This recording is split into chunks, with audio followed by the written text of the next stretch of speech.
नमस्कार दोस्तों, राधे राधे। माघ मास की गुप्त नवरात्रि की शुरुआत 30 जनवरी 2025 गुरुवार से होगी। इसका समापन 7 फरवरी दिन शुक्रवार को होगा। नवरात्रि के पहले दिन से लेकर आखिरी दिन तक 10 महाविद्याओं की पूजा की जाती है।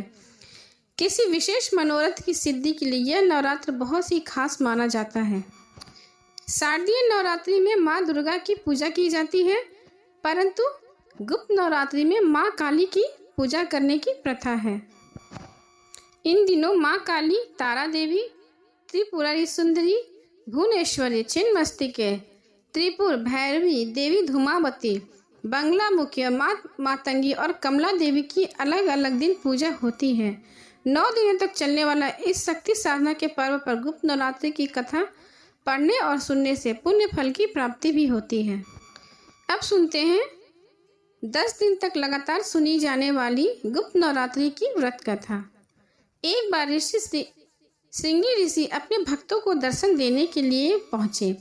उन भक्तों के बीच एक महिला भी शामिल थी, जिस पर ऋषि की नज़र पड़ी। तब उन्होंने महिला के बारे में पूछा। उस स्त्री ने ऋषि को अपनी आप बीती बताते हुए कहा कि मेरा पति बुरे कार्यों में लिप्त रहता है, जिसकी वजह से मेरे घर का माहौल खराब रहता है और मैं किसी भी तरह का पूजा पाठ नहीं कर पाती हूँ। मुझे धर्म के मार्ग पर चलने का कोई सरल उपाय बताइए, जिससे मैं अपने पति और खुद के जीवन को सफल बना सकूं। इस बात को सुनकर ऋषि ने उसे गुप्त नवरात्रि के दौरान माँ दुर्गा की उपासना करने की सलाह दी। उन्होंने बताया कि माँ दुर्गा की विधि पूर्वक व्रत करके और पूजा करने से मनुष्य के सभी पाप नष्ट होते हैं और सभी मनोकामनाएं पूर्ण होती हैं। इसके बाद उस स्त्री के सच्चे मन से माँ दुर्गा की उपासना की। कुछ समय बाद माँ दुर्गा के आशीर्वाद से उसका पति धर्म के मार्ग पर चलने लगा और एक अच्छा इंसान बन गया और इस स्त्री का भी जीवन सफल हुआ।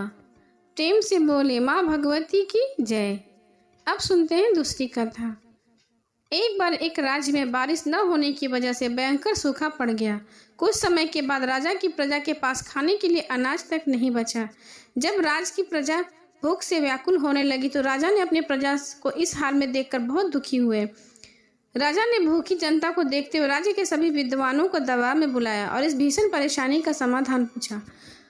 विद्वानों ने गुप्त नवरात्रि पर माँ दुर्गा की पूजा करने का उपाय राजा को बताया। राजा ने विद्वानों की सलाह पर राज्य में माँ दुर्गा की पूजा की घोषणा कराई, जिसके बाद राज्य में सभी लोगों ने विधि पूर्वक माँ की पूजा अर्चना शुरू की।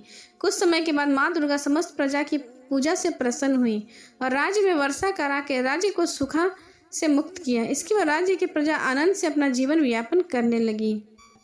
इसके बाद उस राज्य में हर साल गुप्त नवरात्रि का त्यौहार मनाया जाने लगा। अब सुने माँ तारा देवी की कहानी। कैसे हुई थी माँ तारा की उत्पत्ति। एक कथा के अनुसार माँ तारा देवी का जन्म मेरू पर्वत के पश्चिम भाग में चोलना नदी के किनारे हुआ था। हयग्रीव नामक एक दैत्य का वध करने हेतु माँ काली ने नील वर्ण धारण किया था। महाकाल संहिता के अनुसार चैत्र शुक्ल अष्टमी को तारा देवी प्रकट हुई थी, इसलिए यह तिथि तारा अष्टमी कहलाती है और चैत्र शुक्ल नवमी की रात्रि को तारा रात्रि कहा जाता है। भगवान शिव ने माता पार्वती को बताया कि आदि काल में आपने भयंकर मुख वाले रावण का विनाश किया, तब से आपका यह स्वरूप तारा नाम से जाना जाता है। उस समय सभी देवताओं ने आपकी स्तुति की। आप अपने हाथों में खड्ग, नरमुंड, वार तथा अभय मुद्रा धारण की हुई हैं। मुख में चंचल जीवा बाहर कर अपना भयंकर रूप धारण किया था। आपके वह विकराल रूप से सभी देवी देवता भयभीत होकर कांप रहे थे। आपके विकराल भयंकर रूप को देखकर शांत करने के लिए ब्रह्मा जी आपके पास गए। रावण के वध के समय आप अपने रौद्र रूप के कारण नग्न हुई तथा स्वयं ब्रह्मा जी ने आपकी लज्जा निवारण हेतु व्याघ्र चर्म प्रदान किया। इस रूप में देवी लंबोदर के नाम से आप विख्यात हुई। तारा रहस्य तंत्र के अनुसार भगवान राम निमित्त मात्र ही थे। वास्तव में भगवान राम की विध्वंस शक्ति देवी तारा ही थी, जिन्होंने लंकापति रावण का वध किया।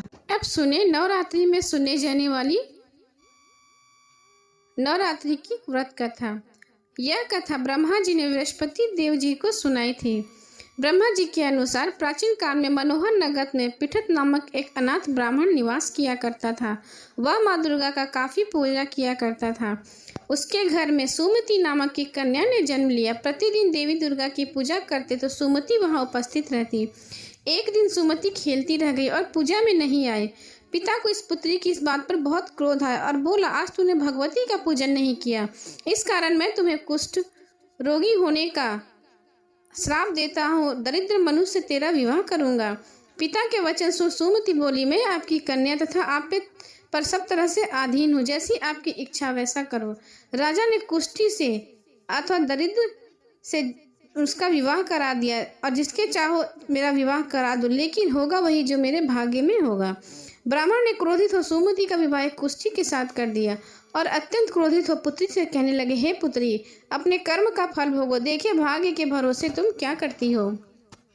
उस बालिका की दशा देख भगवती दुर्गा प्रकट हुई और बोली कि हे पुत्री, मैं तेरे पूर्व जन्म के पुण्य के प्रभाव से प्रसन्न हूँ। तू पूर्व जन्म में निषाद की स्त्री थी और अति पतिव्रता थी। एक दिन तेरे पति निषाद ने चोरी की। चोरी करने के कारण तुम दोनों को सिपाहियों ने पकड़ लिया और जाकर जेल खाने में बंद कर दिया। नवरात्रि के दिनों में तुमने न तो कुछ खाया और न ही जल पिया। इस प्रकार 9 दिन का नवरात्र का व्रत हो गया। हे ब्राह्मणी, उन दिनों जो तुमने व्रत किया, इस व्रत के प्रभाव से मैं प्रसन्न होकर तुम्हें मनोवांछित वर देती हूँ। तुम्हारी जो इच्छा है सो मांगो। उसने माँ से कहा कि हे माँ, मेरे पति का कोढ़ दूर करो। देवी ने कहा, उन दिनों जो तुमने व्रत किया, उस व्रत का 1 दिन का पुण्य पति के कोढ़ के लिए अर्पण करो। उस पुण्य के प्रभाव से तेरा पति कोढ़ से मुक्त हो जाएगा। तब उसके पति का शरीर भगवती दुर्गा की कृपा से कुष्ठ रोग से रहित हो गया। ब्रह्मा जी बोले, हे बृहस्पति, उस ब्राह्मणी की स्तुति सुन देवी प्रसन्न हुई और ब्राह्मणी से बोली, तेरे उदाले से अति बुद्धिमान, धनवान, कीर्तिवान और जितेंद्र पुत्र शीघ्र ही उत्पन्न होगा। सुमति ने माँ से कहा, हे भगवती दुर्गे, अगर आप मुझ पर प्रसन्न हैं तो कृपा करके मुझे नवरात्र की व्रत विधि और उसके फल का विस्तार से वर्णन करें। देवी दुर्गा ने उसे बताया। साल में 4 नवरात्रि आती है, चैत्र नवरात्रि, शारदीय नवरात्रि, इसके अलावा 2 गुप्त नवरात्रि भी आती है। इस दिन 9 दिन तक विधि पूर्वक व्रत करें। यदि दिन भर व्रत न कर सके तो एक समय भोजन करें। घर में घट की स्थापना करें और वाटिका बनाकर उसको प्रतिदिन जल से सींचें। नित्य विधि सहित पूजा करें और पुष्पों से विधि पूर्वक अर्घ्य दें। खांड, घी, गेहूँ, शहद, जौ, तिल, नारियल, दाख और कदम आदि से हवन करें और विधिवत पूजा करें और व्रत करें। इन 9 दिनों में जो कुछ दान दिया जाता है उसका करोड़ों गुना फल मिलता है। अष्टमी और नवमी के दिन कुंवारी कन्याओं को भोजन कराएं। इस प्रकार ब्राह्मणी को व्रत की विधि बतलाकर वहां से देवी माता अंतर ध्यान हो गई। उसके बाद ब्राह्मणी ने विधि पूर्वक नवरात्रि का व्रत किया, जिसकी वजह से उसके सारे दुख दूर हो गए और वह इस लोक को भोगकर स्वर्ग को प्राप्त हुई। प्रेम से बोलिए माता भगवती की जय।